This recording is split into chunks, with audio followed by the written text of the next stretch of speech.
오늘도 주님께서 주신 귀한 하루를 감사로 은혜로 살아가시는 여러분들 되시기를 축복합니다. 오늘은 본문 말씀을 가지고 여호와의 집에 심겨져라 라는 제목으로 말씀을 나누겠습니다. 오늘 시편의 표제어에 보시면 안식일의 찬송시라고 적혀져 있는데, 이 시편 중에 유일하게 안식일이란 명칭이 사용된 시편입니다. 우리가 지키는 주일보다 구약시대 안식일은 훨씬 더 좀 엄격하게 지켜졌는데, 안식일이라는 말이 사바트, 휴식하다라는 뜻을 가지고 있어서 계속해오던 일을 그치고 쉬면서 하나님을 예배한다라는 뜻을 가지고 있습니다.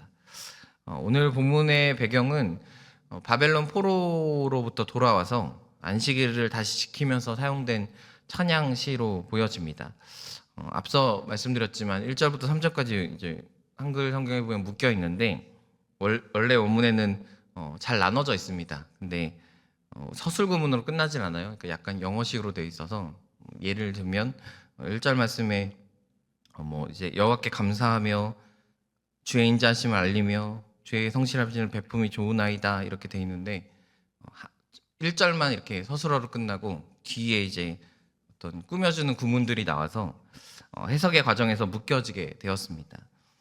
앞부분에 있는 1절부터 3절까지는 찬양의 정당성에 대해서 하나님을 찬양하는 것이 마땅합니다 라는 고백을 담고 있고요, 4절부터 11절까지는 왜냐하면 하면서 이 찬양이 하는 게 왜 정당한지에 대해서 구체적으로 설명하고 있습니다. 오늘은 하나님을 찬양하는 의인들에게 임하는 풍성한 복에 대한 이야기를 좀 나눠보려고 합니다. 뒷부분의 이야기를 함께 나눠보도록 하겠습니다. 우리 12절 말씀 함께 읽겠습니다. 의인은 종려나무같이 번성하며 레바논의 백향목같이 성장하리로다. 두 가지의 모습이 나옵니다. 의인의 복에 대한 말씀을 나누는데요, 종려나무가 먼저 나옵니다. 이 종려나무의 어원은 똑바로 세우다입니다. 이 종려나무는 20에서 30m까지 자라는 풍성한 열매를 맺는 나무입니다. 겨울에 찬바람이 불어도 생명력이 유지할 수 있는 나무, 뜨거운 태양열에도 시들지 않을 뿐더러 매년 열매를 맺는 나무로 알려져 있습니다. 해가 갈수록 줄기와 가지가 굵어지는 게 특징인 나무입니다. 하나님께서는 의인을 종려나무라고 말씀하십니다. 즉, 아기는 금방 시드는 풀과 같지만 의인은 오랜 세월 동안 풍성한 결실을 맺는 종려나무와 같이 번성할 것이라고 말씀하고 계십니다. 오늘 하나님을 예배하는 여러분, 우리 모두에게도 해마다 매해 하나님의 귀한 열매가 맺어지는 이 종려나무의 복이 있기를 축복합니다. 또 다른 나무는 백향목입니다. 이 백향목의 어는 확고하다라는 뜻을 가지고 있습니다.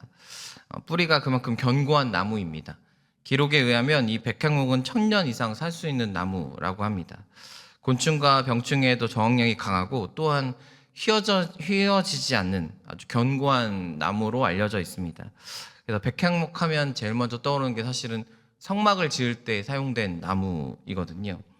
이 백향목은 그 견고한 특성 때문에 건축에도 많이 사용된 나무였습니다. 하나님께서 오늘 이 백향목처럼 하나님을 찬양하는 의인이 견고하고 높이 번창해 나갈 수 있다라고 말씀하고 계십니다. 어떤 환경에도 강인하게 버틸 수 있는 것이 바로 하나님을 찬양하는 의인이라고 말씀하고 계십니다. 오늘 하나님을 예배하는 우리에게도 이 견고함의 복이 단순히 오래 사는 것이 아니라 강건하게 오래 살아가는 복이 우리에게 있기를 축복합니다. 이와 같은 복의 근원이 어디서 오느냐? 우리 13절 말씀 함께 읽겠습니다. 이는 여호와의 집에 심겨졌으며 우리 하나님의 뜰 안에서 번성하리로다. 이와 같이 이 나무들이 번성할 수 있는 이유는 여호와의 집에 심겨졌기 때문이다라고 이야기를 하십니다. 심겨졌다라는 말은 누군가에 의해서 하나님의 집에, 여호와의 집에 이 나무가 누군가에 의해서 심겨졌다라는 것을 의미하죠. 생각해보면 나무 자체도 사실 스스로 심겨지는 나무는 없죠. 자기가 직접 걸어와서 이 땅이 좋겠다 하고 이제 뿌리를 내리는 그런 나무는 없습니다. 누군가가 그 나무를 들고 와서 묘목을 들고 오든 나무를 들고 오든 내가 원하는 곳에, 그 주인이 원하는 곳에 심겨지게 됩니다. 오늘 말씀에는 그 대상이 정확히 나오지 않지만 당연히 하나님께서 그 의인을 여호와의 집에 옮겨 심겨 주셨습니다. 하나님을 찬양하고 예배하는 자들이 결국 하나님의 집에 심겨져서 살게 된다라는 것입니다. 단순히 이것은 공간만을 의미하는 것이 아니라 하나님께서 우리를 직접 끌어안아 주시고 우리를 가까이 안아 주시고 또 그만큼 우리를 더 가까이 대하여 주시겠다라는 의미입니다. 또 하나님은 우리를 심겨진 곳을 하나님의 뜰이라고 표현하십니다. 그 뜰 안에서 번성하게 될 것이다. 하나님께서 둘러싸 보호하시는 곳이 바로 이 뜰인데, 우리가 주님을 찬양하고 우리가 주님을 찾고 우리가 주님 앞에 나올 때 하나님 우리를 온전히 보호하시는 그 하나님의 품 안에 우리를 인도하여 주실 줄로 믿습니다. 이 의인의 삶은 한순간 주어지는 복이 아니라 영원토록 주어지는 복입니다. 우리 마지막으로 14절 말씀 함께 읽겠습니다. 그는 늙어도 여전히 결실하며 진액이 풍족하고 빛이 청청하니. 앞서 의인을 나무에 비유했습니다. 인간은 늙으면 당연히 쇠퇴하게 되고 쇠약하게 되지만 하나님은 의인에게 여전히 결실하며 푸르고 혈기가 왕성함을 허락하여 준다라고 말씀하고 계십니다. 이것은 성경의 몇몇 인물들을 통해 증명되어 있는데, 모세나 갈렙 같은 인물들을 보면 하나님의 구체적인 사역을 감당한 게 80세 이상이었어요. 모세가 부르심을 갖는 것도 80세 이상이었고, 갈렙이 나중에 이 산지를 내게 주옵소서라고 이제 앞서 나아간 것도 80세가 훌쩍 넘은 나이였습니다.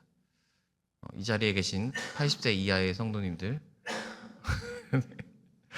여전히 우리가 불같이 하나님의 사역을 감당해야 될 줄로 믿습니다.